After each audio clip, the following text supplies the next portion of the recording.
गायना गस्तरे प्रधानमंत्री Narendra Modi India Caribbean समिटर अध्यक्षता करिसेंती मोदी।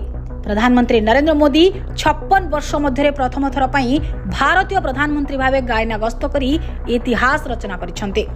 जॉर्ज टाउन रे पहुंचीबा परे प्रधानमंत्री मोदी को गायना राष्ट्रपति मोहम्मद इरफान अली, प्रधानमंत्री मार्क एंथनी फिलिप्स एवं कैबिनेट मंत्री स्वागत करथिले।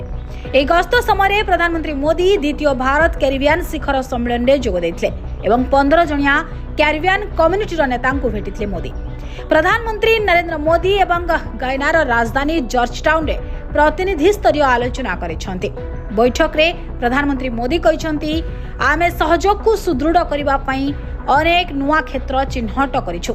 आमे हमर द्विपाक्षिक वाणिज्य एवं अर्थनैतिक सहयोग वृद्धि करने को प्रयास जारी रखिबो। गायनार लोकों आवश्यकता अनुसार दक्षता विकास रे भारत एक बड़ अवदान देछि। मोदी कहते गत वर्ष भारत द्वारा दान करा जायथिबा बाजरा बिहन द्वारा आमे गायना एवं समग्र अंचलर खाद्य सुरक्षा रे योगदान करि परिबा। सेहि भली धान मिलिंग, आखु, मका, सोया एवं अन्यान्य फसल चाष वृद्धि में सहयोग करिबो। गायना राष्ट्रपति डॉक्टर इरफान अली कहते प्रधानमंत्री मोदी गायना गस्त पई आमे अत्यंत कृतज्ञ। मु प्रधानमंत्री मोदी को स्टेट हाउस रे स्वागत करिवार गौरव अर्जन करिछि।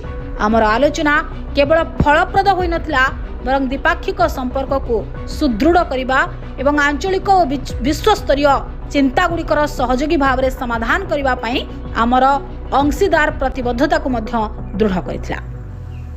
सेहिपरि प्रधानमंत्री मोदी एही गस्त दुई देश एवं अनेक क्षेत्र में सहयोग वृद्धि दिगरे एक गुरुत्वपूर्ण माइल खुंट साब्यस्त हेब।